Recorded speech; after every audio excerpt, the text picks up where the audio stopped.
Hello, this is Doll.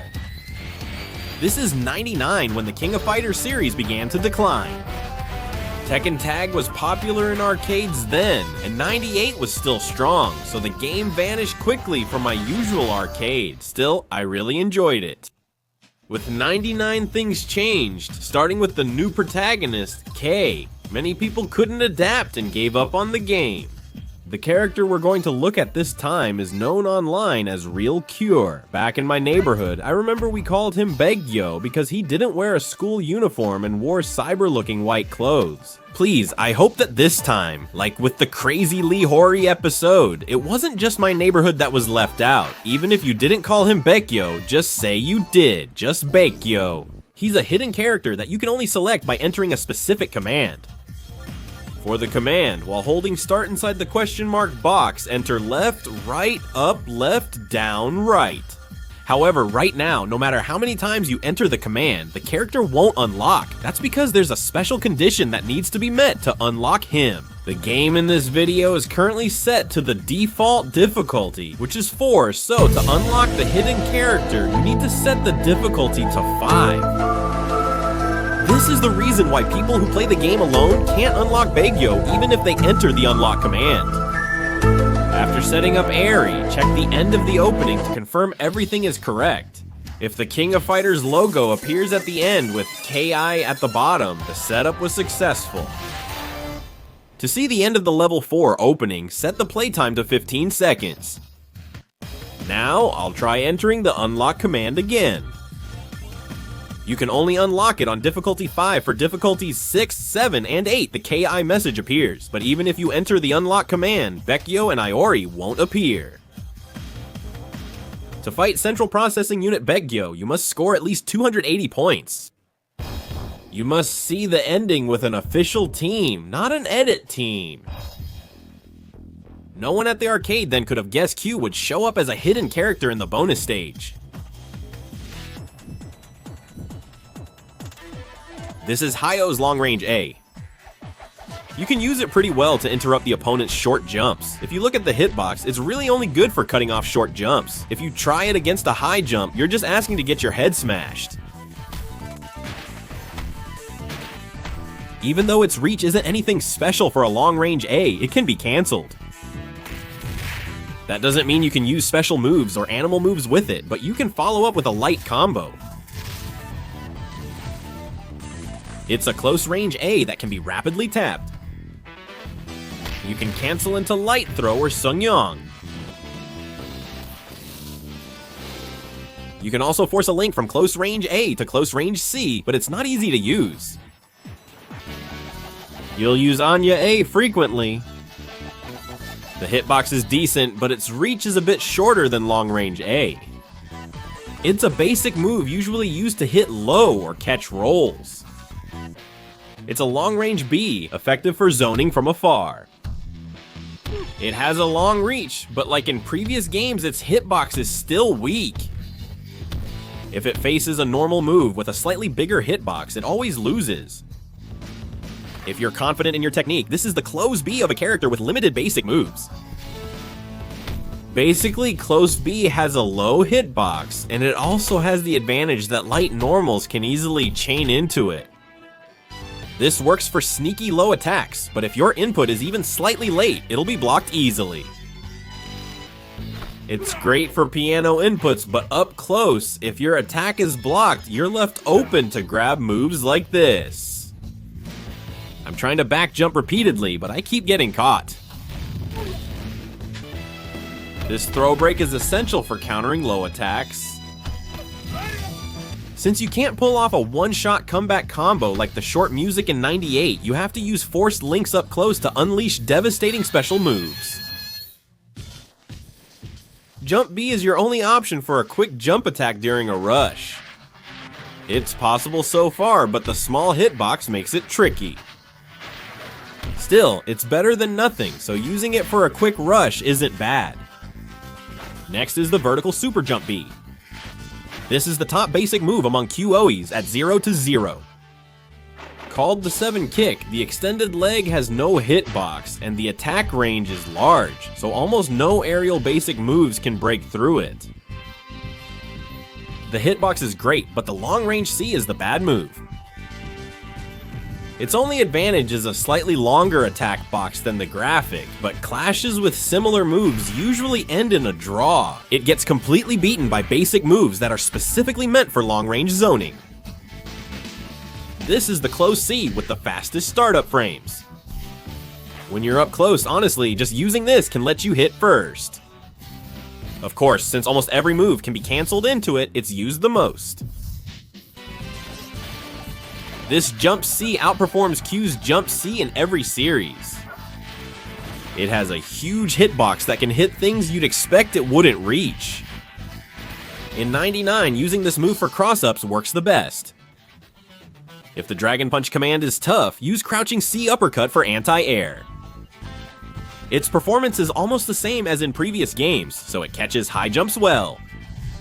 Even if the opponent reads you and throws out an attack in advance, it often ends in a draw like this, and since most attacks are done while falling, it's a pretty decent basic move for anti-air. This is the main Far D zoning move. It now has faster startup frames than before, making it a usable basic move. It's used to corner the opponent and punish their moves. It can also avoid ground projectiles, but only Q1 can do it, and it doesn't work against Terry and Iori's projectiles. Next is Close D, which has a slightly slower startup frame than Close C, but deals a bit more damage and has a much higher guard crush value than C. Just now, I broke the guard in only 5 hits with Close D. When I used C in the same way, it took 1-5 hits to break the guard.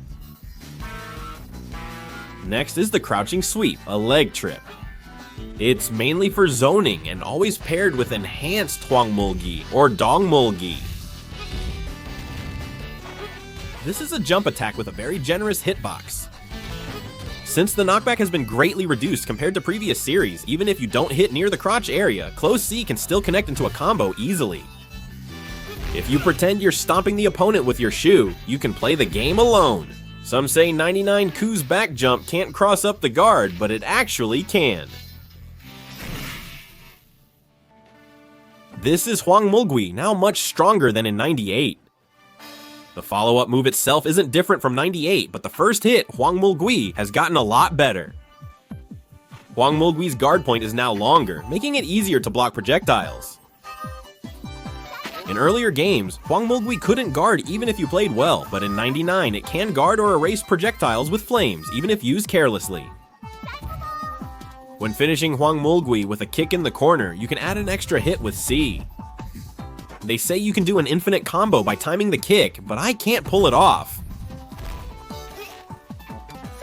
In 98, I knew Dongmulgi had a guard point, but I couldn't use it. In 99, like Hwangmulgi, the guard lasts much longer. You can deal big damage with a very simple combo. This is Kuroge, a move still popular in the latest version. Use the strong version when connecting combos to add extra hits more easily.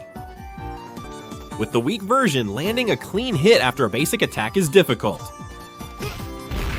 Usually you end with red kick after Chirogai in normal situations.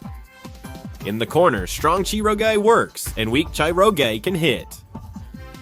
Though limited to the corner, I ended this combo with strong Guishin Taiwugi. This is a combo that deals quite a lot of damage. For the Hwangmulgi combo, focus on timing rather than using around 7 hits. You can also use the Dongmulgi combo to corner your opponent in a regular field. The damage is good and the follow-up situation is good, but the downside is that it's a bit difficult to get the timing right. It's useful for setups, combos, and finishers, but was originally meant as an anti-air and for riding the Ghost. In 98, only the strong Ghost Ride anti-air move had invincibility, but in 99, both strong and weak versions are invincible at the start. I'm using the weak version now, but it doesn't get hit. The weak Ghost Ride's hurtbox vanishes entirely at the start of its motion when you check its hitbox. So the weak Ghost Ride, which was a bit ambiguous in the previous game, has become really strong here.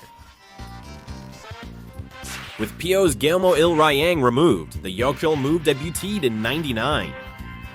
Yoshil's main advantage is its full coverage with guard points. Its long guard duration lets you perform stylish defenses.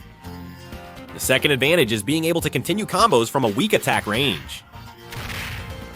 With the 98 PYO, only the 88 style finisher was possible, but the 99 PYO lets you do a stronger, faster combo that can knock down your opponent. This time, it's the reverse iron used as a strong attack. You can never land it raw, and usually you have to use a striker to even have a chance of hitting it, but personally, I think it's a useless move that's only flashy and nothing more. There's really no one who would get hit by this, but if you land it in the corner, you can get some strange follow-up hits. This way, you can force the character to get up and keep the combo going. But the timing to plant the seed is really tight, so I'm not sure if it'll be practical in real matches. This dash attack could be considered Square's signature move. Even though I'm not charging the dash attack, it still tries to attack incredibly slowly. No matter the route, you can't combo it by yourself.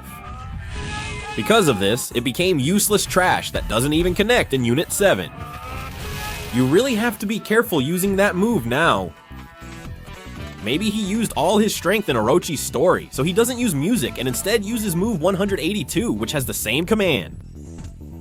Since the other special move is just a cutscene, this is Baekgyo's only real special move. If you use this move well, it deals big damage, but if you use it carelessly, it does very little damage. That's because this move is a charge type move. If you don't hold the last button and just release it right away, it deals weak damage like this. But if you charge it as much as possible, the damage is strong and it becomes unblockable. But since no one will just stand there and get hit by a fully charged close range special move, it's important to hit with a medium level charge.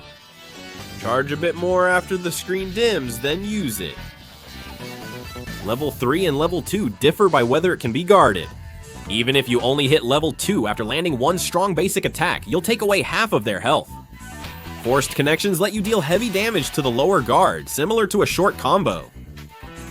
If you use it together with a jump basic attack that allows for a normal hit confirm, you can take away more than half of their health. If your health is in the red zone, levels 1 and 2 deal the same damage.